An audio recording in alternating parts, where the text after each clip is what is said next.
Ninawasalimu popote mlipo mashabiki zangu wa Kenyan Media, hamjambo?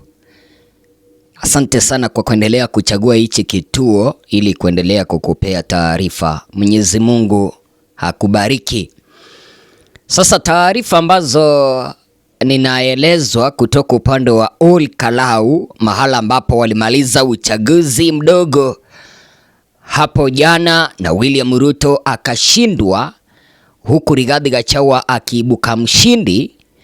Polisi wamelazimika kuondoka na kutoroka Ol Kalou na kuondoa magari yao ya kurusha maji kwa kasi, ukipenda water cannons, baada ya kusikia kwamba Rigathi Gachagua alikuwa anaingia eneo bunge lile kwa sherehe.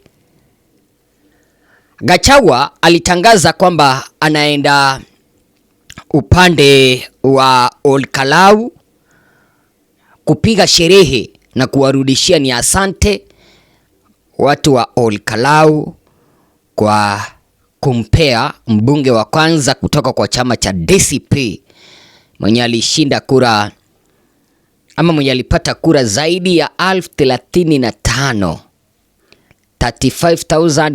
35,443, huku candidate wa UDA akipata 5,000 only.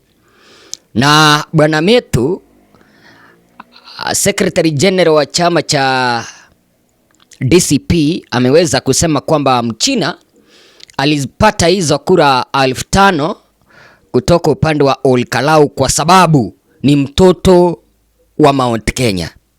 Kwa sababu Mchina ni wa Mount Kenya. Ingekuwa ni William Ruto angepata 0. That according to Mr. John Metu. Kwa hivyo Rigathi Gachagua, mnakumbuka kwamba ameweza kuweka kando zile siku zake 45 za mazungumzo kuhusiana uchaguzi wa mwaka 2027, hala ambapo alikuwa anapata stakeholders, viongozi kutoka tabaka mbalimbali wanazungumzia kuhusu kuchagua kiongozi wa upinzani atakayepeperusha bendera ya upinzani. Kulingana na Gachagua, anasema kwamba wazee wa Mlima na wazee wa upande wa Ol Kalou ndio walimwambia kwamba aweke mambo ya mikutano ya 45 days kwanza kando, akuje wapige sherehe upande wa Ol Kalou, awarudishie ni asante kwa kumchagua candidate wa DCP kama mbunge wao atakayehudumu kwa hichi kipindi ambacho kimesalia kwa miezi hii michache. Alafu tena unajua huyu mbunge alisema kwamba Ol Kalou tena itamchagua 2027. Kwa hivyo kama kuna wale ambao wanafikiria eti kwamba atatoka kwa hicho kiti, aliwaambia pole sana. Kwanza kabisa, hao viongozi wa DCP wamefika upande wa Ol Kalou, wanapiga sherehe na kuwarudishia asante wananchi kwa kuwachagua. Nimweka wega muno na Ngai witu wa Murathi amweke wega muno ri magukumia amwaramenye mehaka amugitire kuma kuri ndwari meciria nyure na muria na muraya ayo ndio barikiu. Asante sana.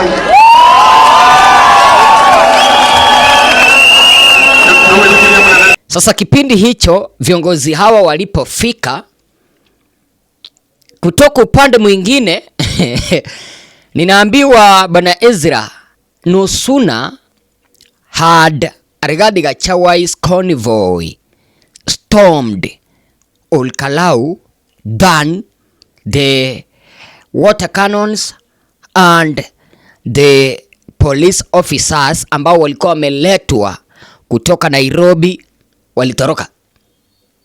Angalia hizi water cannons jinsi ambavyo zinatoroka kutoka Ol Kalou. Zilikuwa 4, zililetwa 4 of them. Maafisa wa polisi wakaletwa 1,000, 2,000 kuniradhi, 2,000, kisha wengine 500 ambao walikuwa ni hawa watu wa plain cloth police officers wakaongezwa. Kwa hivyo upande wa Ol Kalou ulikuwa na maafisa wa polisi wengi sana, lakini serikali ikashindwa. Sasa waliingia Olkalau wakiwa na kelele.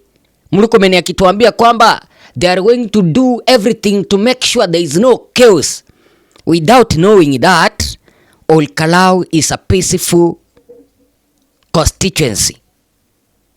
Wananchi wakamwangalia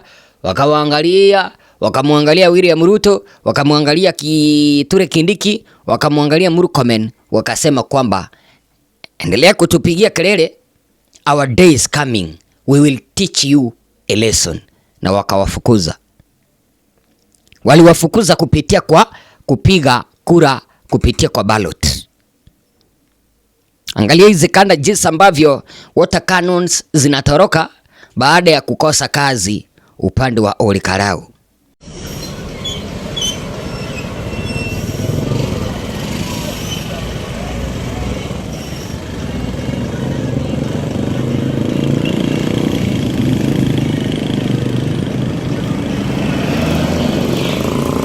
Wameona aibu.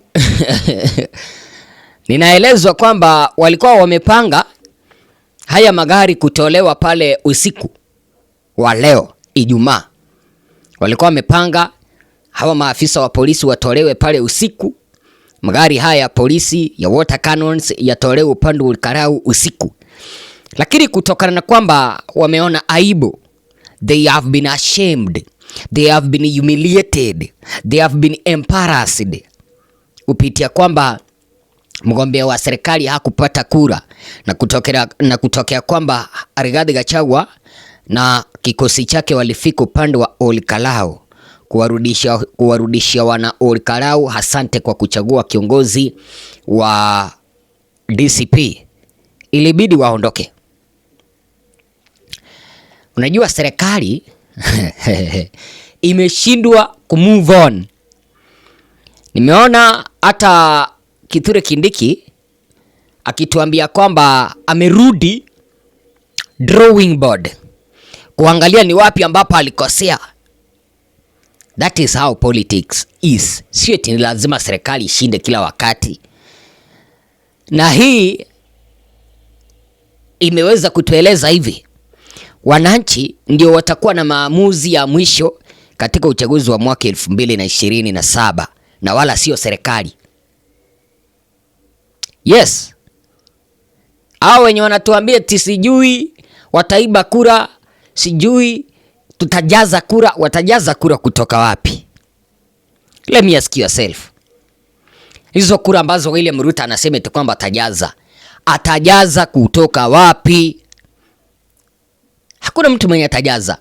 Wananchi ndio wataamua kiongozi ambaye atakaoongoza Kenya kwa hichi kipindi ambacho kitaanzia mwaka 2027 mpaka mwaka 2032. Yes.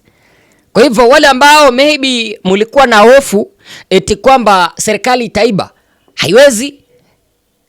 Wana Olkalau wametuonyesha kwamba wananchi tukijitokeza kwa wingi tuende kupiga kura, no one will manipulate our elections.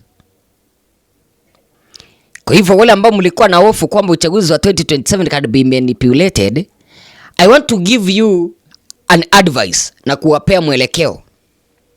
Mimi kama mtangazaji wenu, 2027 itakapofika, iwe unatoka Kisii, iwe unatoka Luo Nyanza, iwe unatoka Western, Mount Kenya, Coast, Turkana, the only secret to defeat William Ruto ni wananchi kujitokeza kwa wingi wapige kura. Watashindwa hata namna ya kuiba.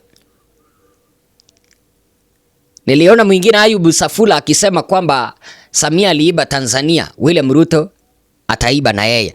Hakuna kitu kama hicho. Wananchi ndio watakuwa na maamuzi ya mwisho.